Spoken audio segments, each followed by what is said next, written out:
Bonjour à tous, ils sont 250 à pouvoir prétendre à ce titre d'excellence artisanale. L'excellence artisanale, c'est une nouvelle marque mise en place par la Chambre de métier de l'artisanat de Côte-d'Or. Fabrice, 250 parmi les meilleurs, qui sont-ils ces artisans qui peuvent prétendre à ça?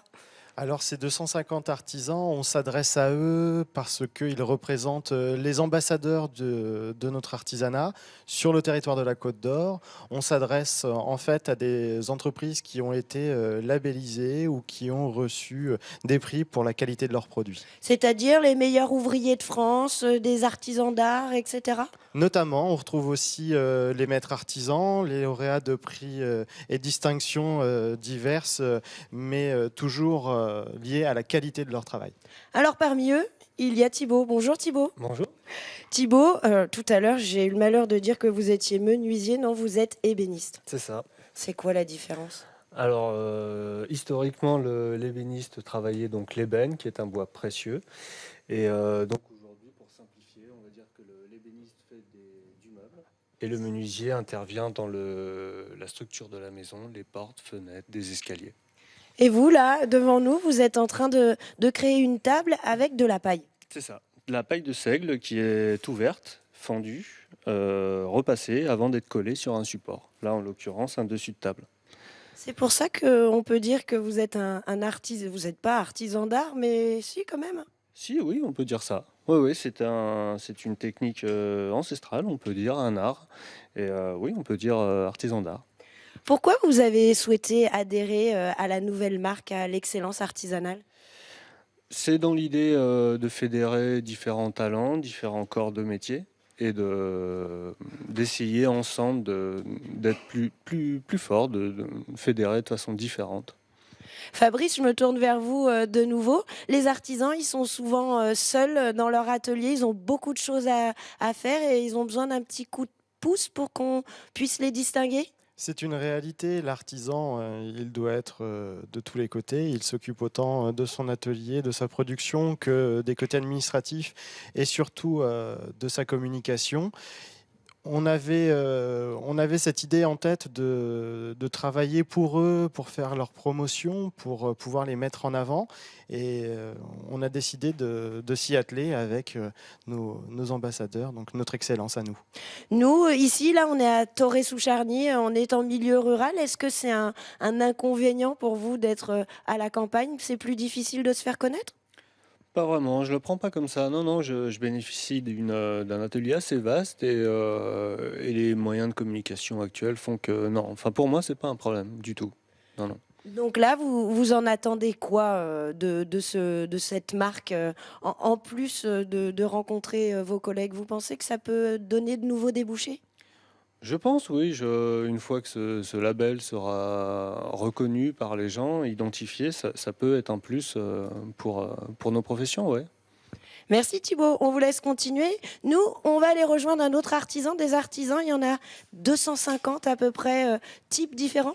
Oui, c'est ça, 250 métiers différents qui vont de l'alimentaire, donc boucher, charcutier, boulanger, au menuisier ou l'ébéniste Ou qui les nous bénisses. accueillent aujourd'hui. Et puis on a aussi quelques ovnis comme Jérémy et Bertrand. Que l'on rejoint. Tout à fait. Alors, là, on a d'autres artisans. Vous êtes, Jérémy, vous êtes luthier. Oui, luthier, fabricant d'instruments de musique. Tout à fait. Alors, est-ce que vous pouvez nous montrer cette guitare? Parce que là, vous nous déstabilisez complètement. Pour moi, le luthier, il travaille le bois et là, c'est pas du tout du bois. On n'a pas fait comme les autres, finalement.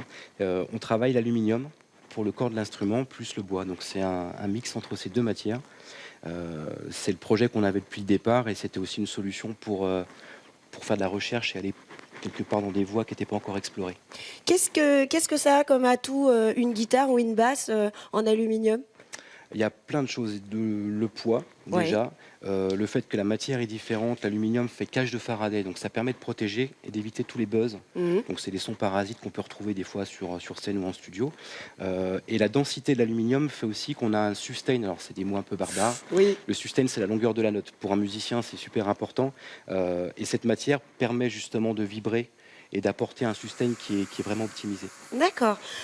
Dans l'absolu, c'est vraiment un métier de niche. Vous touchez des musiciens dans le monde entier, c'est ça? Vous, votre clientèle, elle n'est pas forcément régionale, même pas du tout. Elle est très peu régionale. C'est Mm. vraiment France, enfin le monde entier.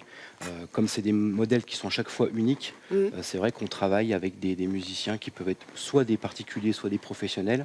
Mais il y a toujours une recherche avec le musicien pour arriver entre guillemets, à son bébé, à l'instrument de ses rêves. Et pourtant, vous êtes installé entre Semur et Montbard et c'est pas un frein. Du tout. Aujourd'hui, avec Internet, le monde n'a jamais été aussi petit. Hein. Clairement, Ouais. on peut travailler avec quelqu'un qui est au Japon sans souci. Là où on est à 1 heure de Paris en train. Donc pour des étrangers ou même des gens qui vont être sur Paris, c'est très facile. Je dirais que c'est mieux aussi, puisqu'on a plus de place pour travailler. On peut faire du bruit. On peut faire du bruit. C'est parfait.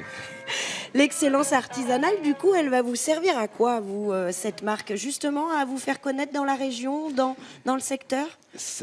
Oui, c'est peut-être un moyen justement de s'ouvrir au niveau local, parce qu'on a toujours cherché, nous, on est resté dans notre microcosme musicien, mais du coup, sur la région, on est peu connu.